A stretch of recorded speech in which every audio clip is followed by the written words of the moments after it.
The first thing we should learn when a child looks at us is they are asking, would you love me?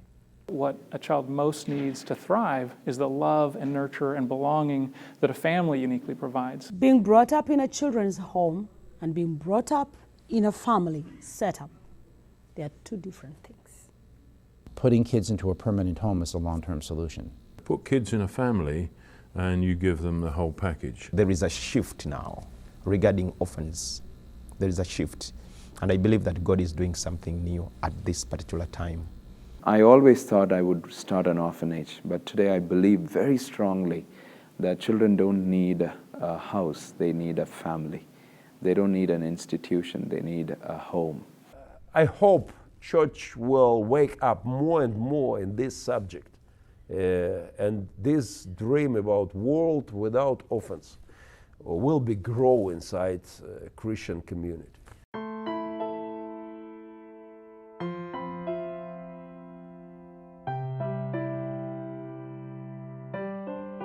What are the best solutions for orphans and vulnerable children? Very often people from the West tend to think that, oh, let's build orphanages, let's support orphanages.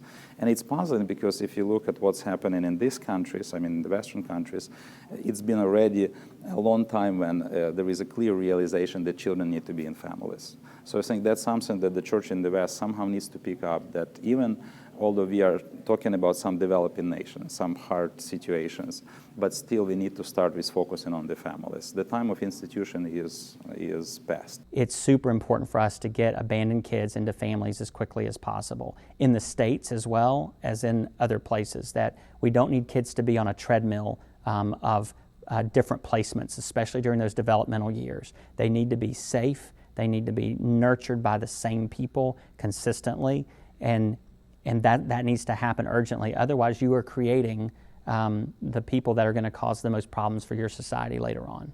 Who are the greatest targets for human trafficking? Orphans. You know, who are some of the people that are vulnerable to, you know, to the drug trade?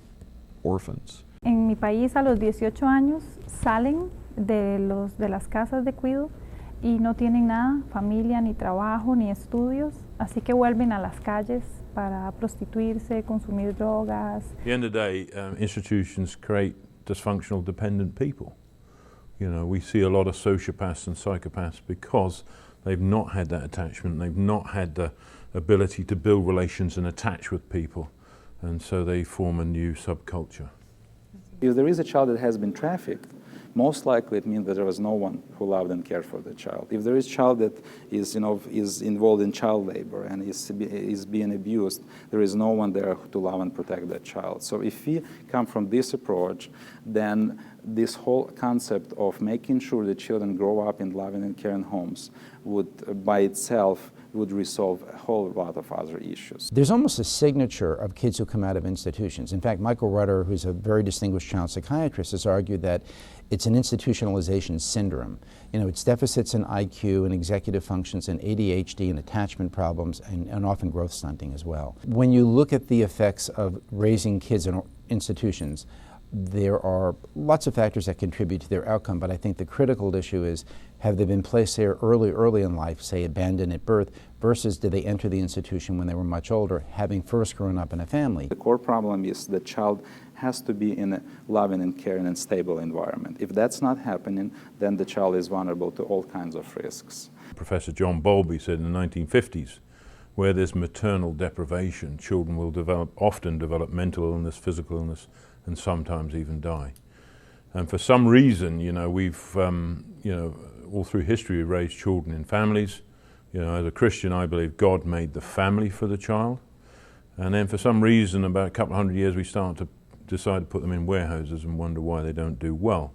We have children's homes, we have orphanages, and I think those have been created by the people who come with funding, and they come in and prescribe, you know, how, you know, children should be taken care of.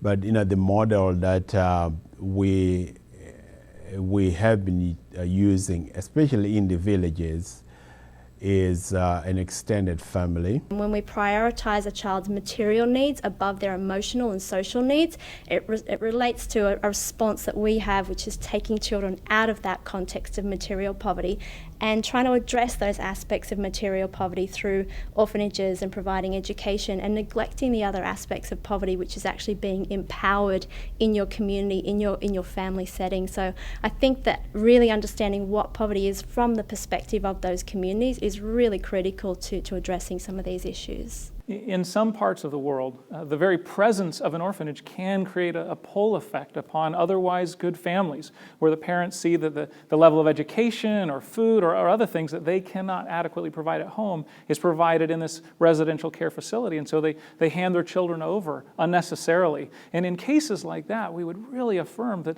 the number one responsibility of the church has to say, we will help these children thrive in their family of birth, rather than creating a facility that draws people out of families. There was 1,500 orphans in that orphanage, 1,500 children.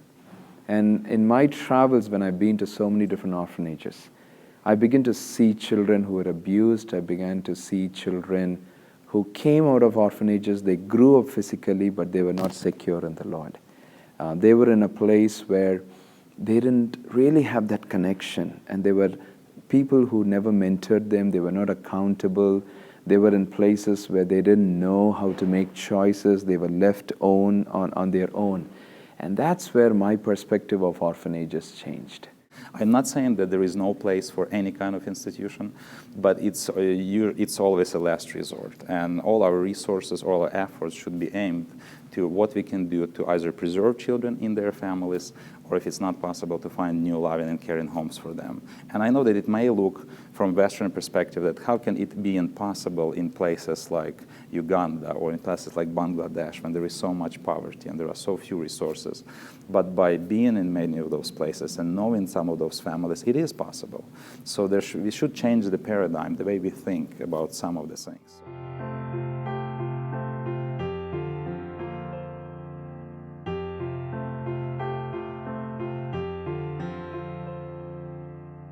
All these organizations that are working with these orphans and vulnerable children, what is our goal? What's the win? It's for the kids to be loved, right? It's kids to have family. It's the kids to stay in their family.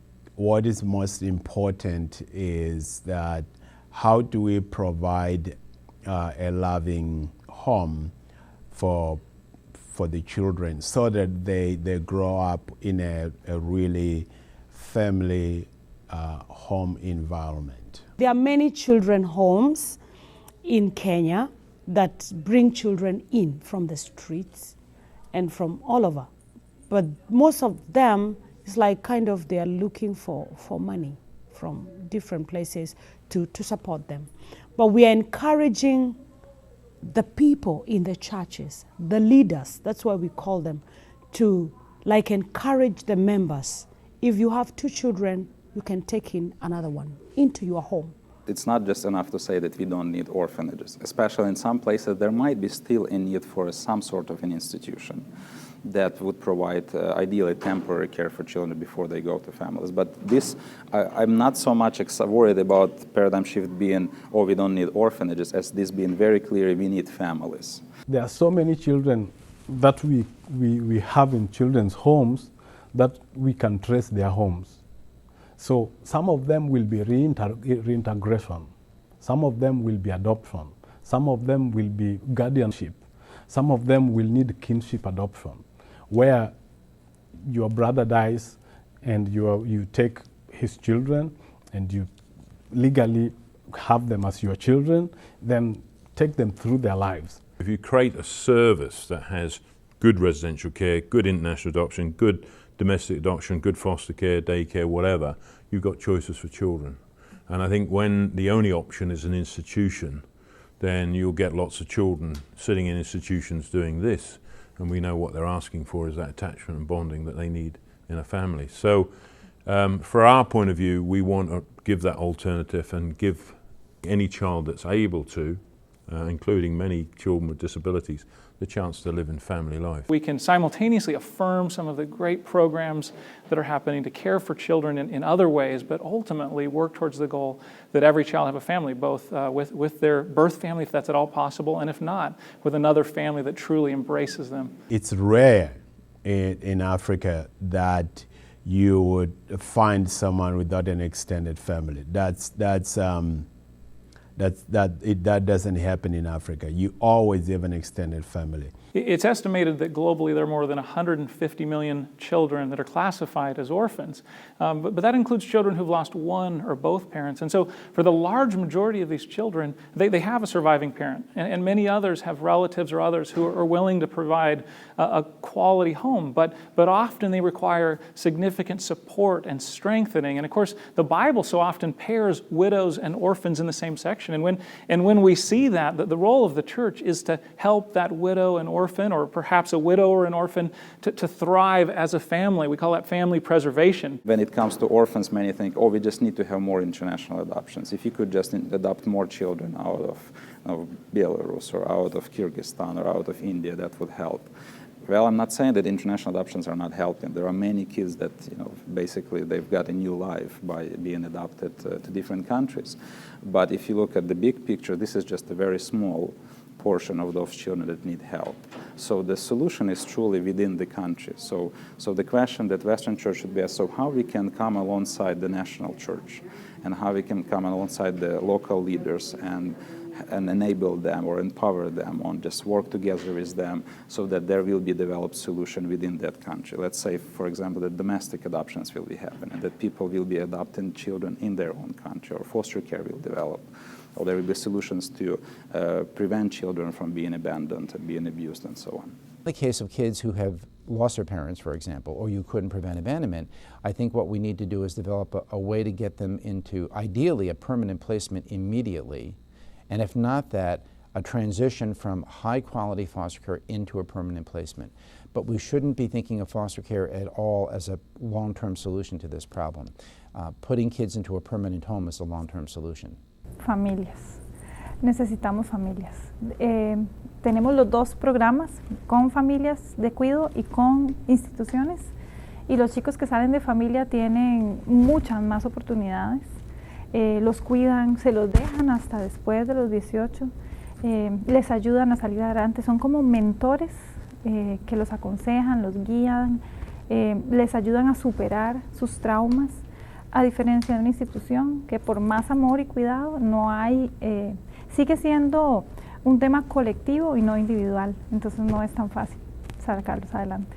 In India, one of the initiatives me and my wife are taking in is to challenge many more couples to adopt children, and even if they don't adopt children, we are challenging them to foster children. So we envision in the next 10 years to set up 100 family units across India, is what our vision is. And our family has become a role model where people are coming in and spending time with us to be trained. In all our projects in China, there's one support worker for 20 families. And so we're training those people to support 20 families in the community. And those families can say, hey, we've got an issue, and there's someone there to come out and help. There's no fairy tale. It's hard. It's great. It's awesome. We love how God has brought our children into our family, and we love our children deeply. But we can't deny that it's messy. Adoption comes because there's brokenness. And ultimately, when you step into adoption, you have to realize that at some point as a family, all of you are going to have to deal with that brokenness. We have found that kids placed in institutions as babies, if they're removed and placed into foster care, high-quality foster care, before they're, say, 18 to 24 months, they have better outcomes than the kids who were placed after that age in many domains. Our reflex is to always give, say, the biological parents as many chances as possible. This is when they're not orphans. This is when they're abandoned, say, or maltreated. And I think we're going to have to face the hard dilemma of rethinking that. We need to change the laws that insist that 1 or 2 or 3 years have to be spent searching for the biological parents, for example, before the kid can be adopted. En la experiencia que hemos tenido, sobre todo con adolescentes, que no tenían esperanza, que ellos se ven a sus 14, 15 años tan cerca de salir y con tan pocas cosas, herramientas para salir adelante, pero ya casi tienen que irse. Entonces, creo que en los últimos años nos hemos dedicado a buscar familias de adopción para estos adolescentes. Hemos logrado ubicar 9 adolescentes en un año. Eso es realmente un logro, porque adolescentes casi nadie adopta. Y hemos visto el cambio. Hemos visto a estos jóvenes florecer, sus ojos, la estatura, la manera de comunicarse con los demás. The question we should ask, how do we provide permanency for children? So it may be through adoption, it might be through foster care, it might be through relatives, through guardians. So there are different ways, but the question should be what's going to happen when child will turn 16 or 18? What's going to happen when they will be getting married and having their own children? Who will be the family they can go back to and call their dad and mom? And it's not to be dependent on them, but I think there is something that not all of us think about, that we need parents not just when we are children. We need parents as long as they're alive. One of the struggles that my wife has, even now, we have been married for 17 years, but she was in the orphanage center where she had food, she had medical treatments, she had school, she had everything that she needed in the orphanage center. But at the end of the day, even now, she's struggling with one thing: identity. She's like, who is my model? Who can I call a mother? Who is my daddy? She's teaching herself to be a mother because no one has ever told her to be a mother, and no one has ever told her that you can be a great mother. Yeah. So that's one of the challenges when our children are in the orphanages. It's a girl that was adopted 2 weeks before she turned 18, and everyone would say there is no chance that there can be a permanent forever family for this girl, and she had it 2 weeks before she turned 18. And now she's married, she has children, she has a child, but she has also parents, and she can always call and she can visit, and that's something that she never had before in her life. This is so important point. And my message for all church around the world: please, don't afraid. Adopt children. Take them. Give them best present around the world. Father and mother, good family. This is the real best present for children.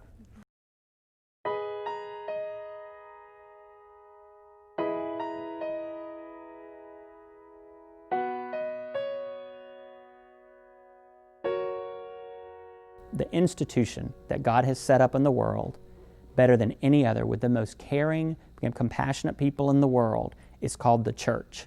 And that's the group that needs to be recruited first to be able to come in and help with this crisis of orphan care around the world. I hope church will wake up more and more in this subject, and this dream about world without orphans will be grow inside Christian community. In Costa Rica, there are around 1,500 children in orphanages. So, and we are around 6,000 churches, local churches. So, if each church in Costa Rica would be involved in helping in this, So, can you imagine? Costa Rica won't have a problem with all these children because we will be part of the solution. In the state of Colorado, many churches have chosen to make a special focus of caring for kids in the foster system in a lot of different ways, fostering and adopting and mentoring. But we've seen the number of children in the state waiting to be adopted go from more than 800 5 years ago to around 300 today. And everyone knows who's doing it. I talk with state social workers. They say it's the churches. They're taking the kids that no one else used to want. And what a privilege, what a beautiful thing if we were to see the church around the world known in that same way, saying they are the ones who are taking kids that maybe no one else used to want and embracing them and loving them as adoptive parents, as foster parents, as mentors, and in other ways as well. The church here can stand out, can stand up, and can stand out to do the work of the ministry here. Not all can be able to foster, but even a church can be able to support. Like the program that we have in Uganda, we have some programs that like, let us support the families that have taken in children. I have a dream, real dream, about America, North America, South America, Europe, Asia, Africa without orphans. I have real dream about world without orphans. And I have one easy point. If we have so many churches around the world, if one church find 1, 2, 3 family who will adopt 1 children, we will have big, amazing result. No orphans around the world. It's a recognition that church has to play the key part in this, and we cannot outsource this to the government or to NGOs. I think that's something that has to be established. And I'm not saying that church will do everything. We need government to do a lot of things, and we need NGOs. But if you are looking at orphanhood not only as a social issue, but as a spiritual challenge, then that's how it helps us to see that only church can truly provide the solution to this. I do have deep hope that over time the church can reawaken to the beauty of what is seen when the church is caring for orphans in their distress, when the church becomes that father or mother as a community to children in various ways. Sometimes that's preserving existing families, sometimes that's fostering, sometimes it's mentoring, sometimes it's adopting, it's all those things. But when the church reawakens to that, indeed, it will be a beautiful day.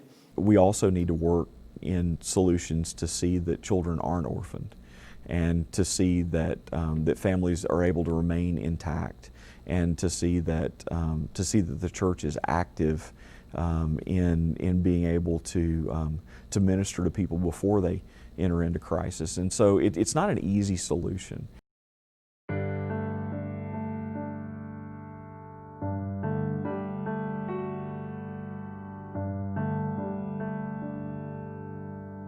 I think the paradigm in orphan care has shifted a great deal, but I think that there's still a missing piece. I think things like When Helping Hurts have stopped or slowed down. I would say slowed down debilitating partnerships, but I think the thing that's happened is that people now are doing less of the bad thing, but they're afraid to do anything, and so they want to listen to local people, but they don't know how. They want to give money wisely, but they don't know how. They want to visit people and encourage them, but they don't know how. We need to learn to work together, you know. And that's part of the idea that we are the body of Christ. But we need to grow in this. We are fostering 10 children, and I will not mention any names or anything, but this is one organization that told me, bring in 50 children today, and we will sponsor you just like that. We'll get you sponsorship. But 10 children, you know, the American people may not be excited about it. Yeah. So, and I had to tell this person, I said, I'm more worried about the quality. You know, I don't mind there are people bringing 40, 50 children and doing it, but I am called to just bring 10 children. If you have good pictures, if you have numbers and stories, that's all the American church needs, and there's funding coming in. If we can solve the partnership crisis, we can solve the orphan crisis. The church network's there. We have resources together as people and relationships and wealth, that the network's there, the people are there, the willingness is there, and we just need to partner differently to let God's love spread in unimaginable ways. The best thing we can do is, first of all, to empower the pastors.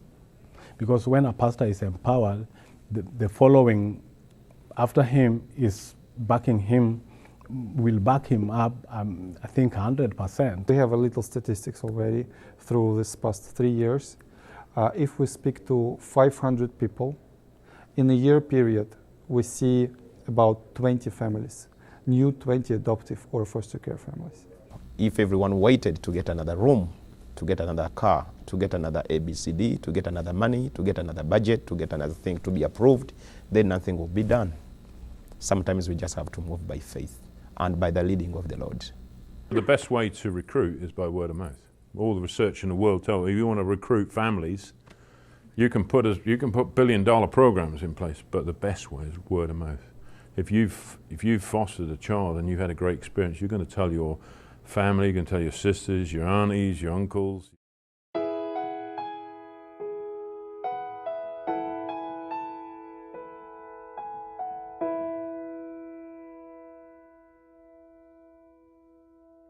Russia can become a country without orphans. If we think of numbers, we see that there is 1,000 adults for just one orphan waiting for a family in our society. So what it is, like social problem or legislative problem, or it's just consciousness problem, you know? So what happened to us? We are trying to popularize adoption in the Kenyan culture so that the Kenyan community can adopt children. And now if our church do it and another church do the same and another church do the same, then Uganda can be orphan-free in just 5 years. If we are going to have a world without orphans, which I think is possible if all the kids are, placed in their extended family members' homes, we will have a world without an orphans, and we empower the families in order to take care of the children. You know, there's nothing wrong with these children that are in orphanages. There's something wrong with us. We really realize that Russian society has all the potential. We have all the resources, to solve this problem. Something inside of us just stops it on this way. We must change our mind. We must change something inside our heart. We must say, I will serve for God. I will adopt children. This is Bible message.